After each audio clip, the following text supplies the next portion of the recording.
كنا نتكلم عن مباراة المنتخب العراقي والمنتخب اليمني.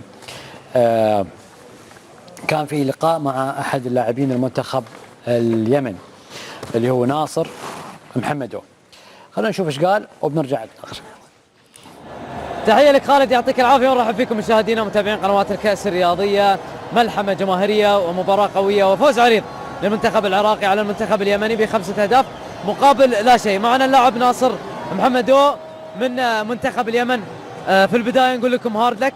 للأسف في 3 مباريات لم يستطع المنتخب اليمني تحقيق الفوز أو حتى التعادل، لكن استطاع أن يكسب احترام الجميع حتى وإن كانت النتيجة ثقيلة اليوم.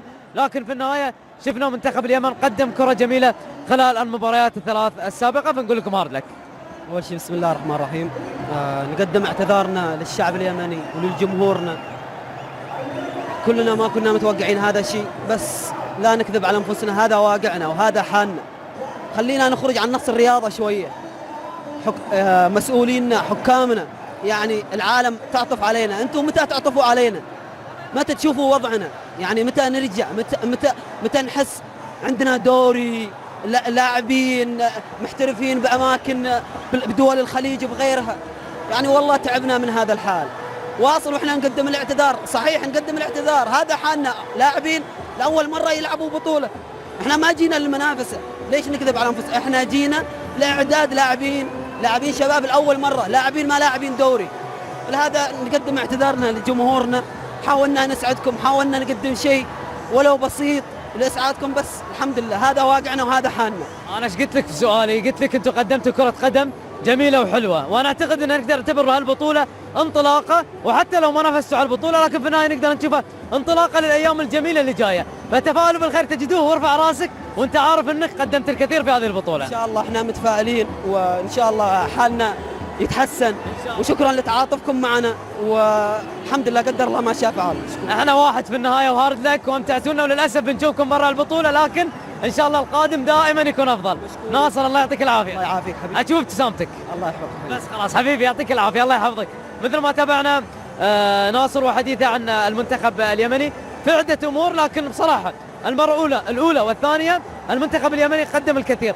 المباراة الثالثة يمكن أمام المنتخب العراقي والضغط الجماهيري، ومثل ما شفنا احنا يمكن كانت هالنتيجة بشكل كبير، لكن في النهاية نقول ألف مبروك للعراق. اليمن هارد لك، لكن إن شاء الله هذه البطولة تكون انطلاقة قوية للمنتخب اليمني، وإن شاء الله نشوف الأفضل والأفضل. عندك خالد. من خالد لعلاء. اليوم منتخب اليمني ناصر كلام بحقة قلب يعني، ويعتذر من الجمهور ونشأة اعترض، قال أنت لا تعتذر، المسؤول هو اللي يعتذر. المشكلة أن المسؤول حمله اللاعب وخلى اللاعب هو اللي يظهر بالصورة. المسؤول مش موجود في الصورة.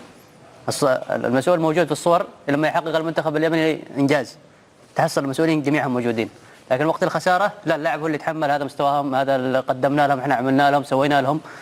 هذا التصريح اللي قاله الكابتن ناصر محمدو نطقته أنا قبل 4 سنوات في خليجية 23، نفس التصريح أنا تكلمت فيه وأنا لاعب قناة الكاس. أنا لاعب، نصرح ندافع عن أنفسنا ونتكلم نفس المشاكل. لعبنا مع 4 رجال في المنتخبات اليمنية في 10 بطولات خليجية، نفس السبب ونفس الخسائر ونفس المستوى ونفس المشكالية. الغلل مش باللاعبين. إذا 5 أجيال لاعبين منتخبات على أساطير من خالد العفارة إلى آخر لاعب ناصر محمدو، هذا أنا كلهم نفس المعاناة ونفس النتائج ونفس الخسائر. الخلل مش موجود باللاعب. اللاعب موهوب، اللاعب يثبت نفسه أنه لاعب، خلى الكل يشيد فيه في مستواه خلال 5 أسابيع التجمع، وشارك في البطولة هذه وقدم هذا المستوى. لاعب بالفطرة، لا تكتيك، لا عندهم استعداد، لا دوري. يعني لما أجي لك أذكر لك لاعب من المنتخب اليمني، أشي أذكر إحصائيته ولا أتذكر أنه عنده مباريات. شوف لك اليوم 5 لاعبين أول مباراة في تاريخهم في حياتهم يلعبوها اليوم. مباراة السعودية أول مباراة بالافتتاح، أيضا 7 لاعبين أول مرة في حياتهم يلعبوا مباراة دولية معروفة، دوري رسمي يعني مباراة رسمية أول مرة. كيف تنتقدهم أو تتكلم عليهم؟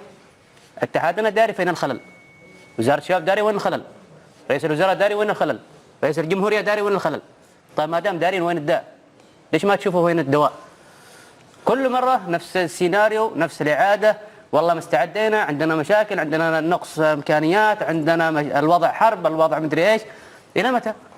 يعني اليوم انا شايف العراق محتفلين الى الفجر باليوم محتفلين. الشعب اليمني الوحيد اللي ما يحتفل؟ يعني ما يعني لازم يكون في عندنا نوعا ما نقدر اليمن فوق، اليمن على جنب، صراعاتنا نخليها على جنب، مش نتصارع من اجل ان احنا ننزل سمعه اليمن لا تحت، نتصارع كل شخص يعني يدافع على صاحبه، يدافع على من يموله، لكن بالاول والاخير سمعه اليمن هي فوق كل شيء. يعني انا تعبنا، الناس كلها تنتقد اليمن، اي مشاركه اليمن ضعيف، اليمن مش جاهز، اليمن الى متى نصير؟ احنا افضل منتخبات في الفئات العمريه. منتخبات عمريه لو اجيب واحد من الحاره يدرب المنتخب في الفئات العمريه انا افوز على دول الخليج كامل. لكن ليش لما اكبر انا اوصل لهذا المستوى؟ فين الاستمراريه؟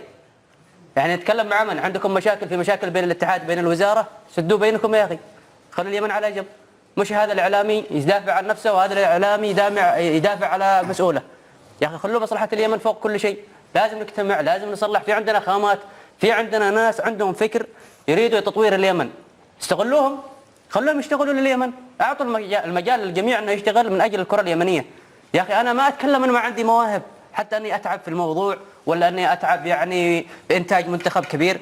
يا اخي انا عندي موهبه، عندي ناس تعرف تشتغل، خلوها تشتغل.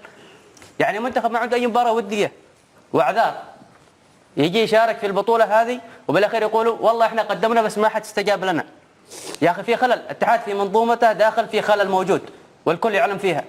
يا اخي صلحوها. الى متى بنستمر على هذا الحال؟ الناس وصلت الى مرحله خلاص، حتى الشعب اليوم ما درى من غريمه من المسؤول على هذه الاشكاليات الموجوده. خلاص الان اصبح الناس مستغربه من المسؤول، من هكذا. رئيس الاتحاد عنده امكانيات ويقدم ما عليه، لكن لديك بطانه فاسده سيئه عليه معالجتها. الى متى بنجلس نستمر على هذا الحال؟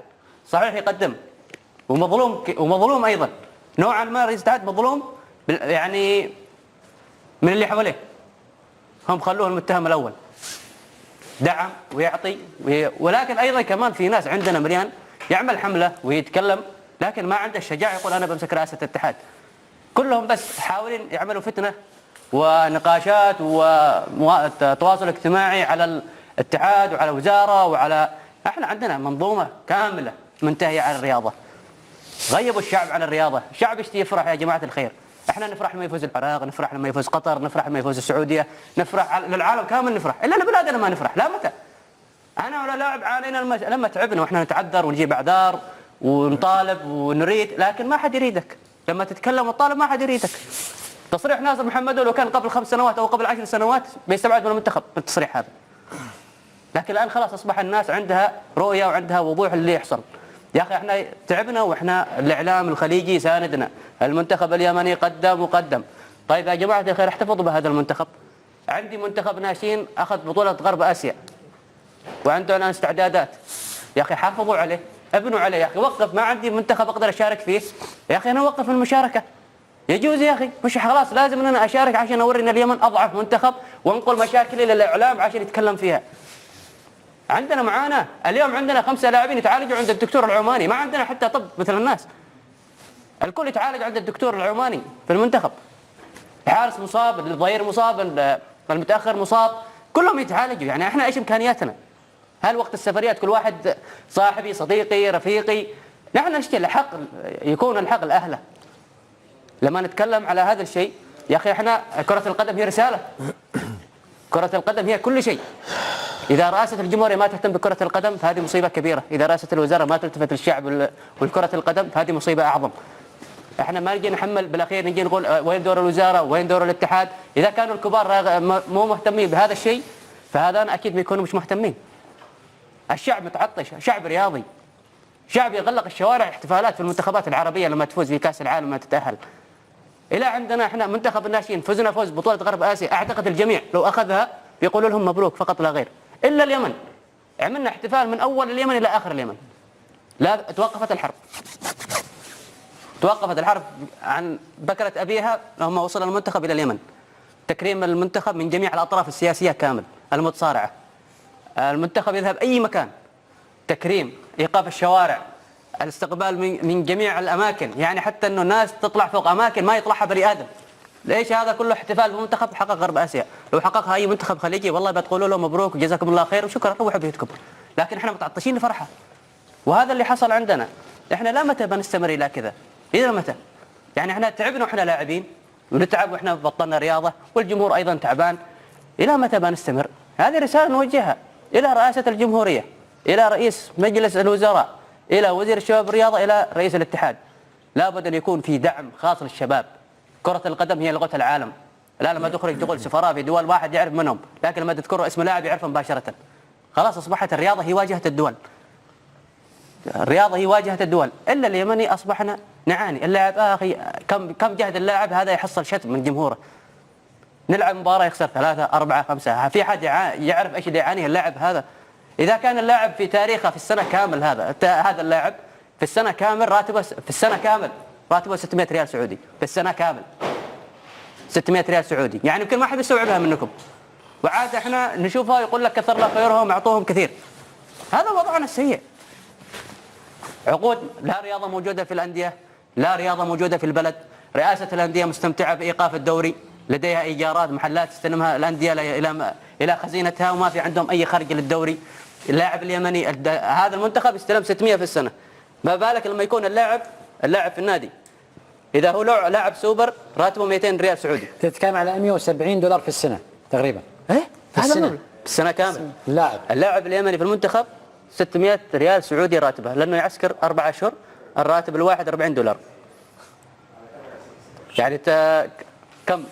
وعادك إذا تجلس يعني 160 دولار في 670.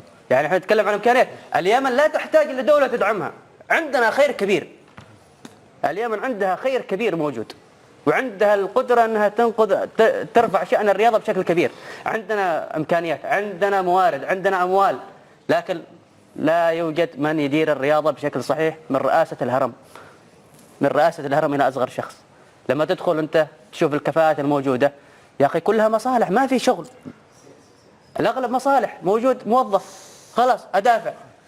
طيب يتكلم عن اليمن يقول لك والله أنا وضعي إذا تكلم يمكن يقتطع رزقي، فيضطر أصبحوا موظفين. ما في عندنا أي شيء. الآن لما أجي أشوف مثلا تدخل التواصل الاجتماعي تشوف الوزارة إعلاميها ينزلوا على الاتحاد ينزلوا على الوزارة، وكل واحد يرجمها للثاني. يا أخي في خلل يتصلح، مش مشكلة، اجتمعوا صلحوا مصلحة اليمن فوق الجميع. لكن احنا نجلس الآن هذه 8 سنة ما في دوري يمني، ولا تعمل لي دوري بعد الفجر ما حد يلعب فيه. يعني لازم انه يكون في شغل، لازم يكون في شغل، في رؤية، في منظور. عندنا الآن في لجنة مؤقتة خلوها تشتغل، لا لازم هذا يدخل هذا يخرج هذا ينتهي. في مليان فرحانين بالنتيجة هذه، مليان فرحانين وهم موظفين مع الاتحاد أو موظفين مع الوزارة، مفتهنين بالنتائج هذه. ليش؟ فرحان انه خسر عشان تبقى مصلحته مستمرة، لأنه المنتخب إذا حقق إنجازات الجمهور بيلتف حول المنتخب ويبدأ يعرف فين الفساد ويعرف فين الغلط وفين الصح، فيحاول انه ينشالوا، فيقول لك خلي الفريق هذا ميت بهذه الطريقة واحنا مستمتعين ومرتاحين وموجودين ونمشي امورنا. المنتخب عذرنا الوحيد وضع البلد سيء. الى متى؟ الى متى بنجلس اي كلمة تجي تتكلم وضع البلد. طيب يا اخي في حلول. اكبر دليل المنتخب الناشئ لما دخل اليمن استقبلوا عن بكرة ابيهم جميع الفئات السياسية. فلذلك ايش الحلول؟ يقدر يصلح دوري على مستوى، أقيس الأمر الواقع الموجود، ما أدير أنا على نظرية قديمة وأعمل قوانين. اليوم الأندية تعترض في محافظة والمحافظة الثانية تعترض الأندية ما بتشارك. اتحاد.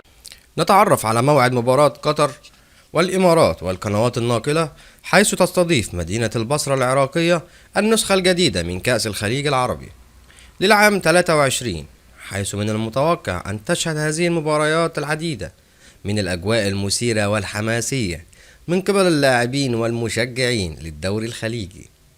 في معظم المنتخبات الخليجية مطلع هذا العام يشارك في هذه المباريات 8 منتخبات تقسم إلى مجموعتين، وفي كل مجموعة 4 منتخبات، حيث تتنافس هذه المنتخبات فيما بينهما للوصول إلى نصف نهائي خليجي 25 ثم الوصول إلى النهائي والفوز بالكأس. ومن الجدير بالذكر أن المنتخب الكويتي يعد من أبطال هذه المباريات والأكثر فوزا عبر التاريخ، كما أن منتخب البحرين فاز بكأس الخليج في السنوات الأخيرة متفوقا على منتخب السعودية ومنتخب قطر والإمارات وغيرهم.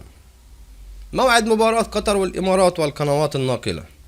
تقام مباراة قطر والإمارات في مرحلة المجموعات المجموعة ب يوم الجمعة القادمة الموافق 13 يناير 2023 في تمام الساعة 6 بتوقيت قطر والسابعة بتوقيت الإمارات، وتقام المباراة في ملعب الميناء الأولمبي. هناك العديد من القنوات الفضائية التي حصلت على حقوق البث لنقل مباريات كأس الخليج خليجي 25 للعام 2023، ومن أشهر هذه القنوات قناة العراقية الرياضية، وقناة بي إن سبورت المفتوحة، وشبكة قنوات الكأس، وقناة الكويت الرياضية، وقناة عمان الرياضية، وقناة البحرين، شبكة قنوات الرياضية السعودية SCS. موعد نهائي كأس الخليج. المباراة نهائي كأس الخليج 25، الموعد الخميس 19 يناير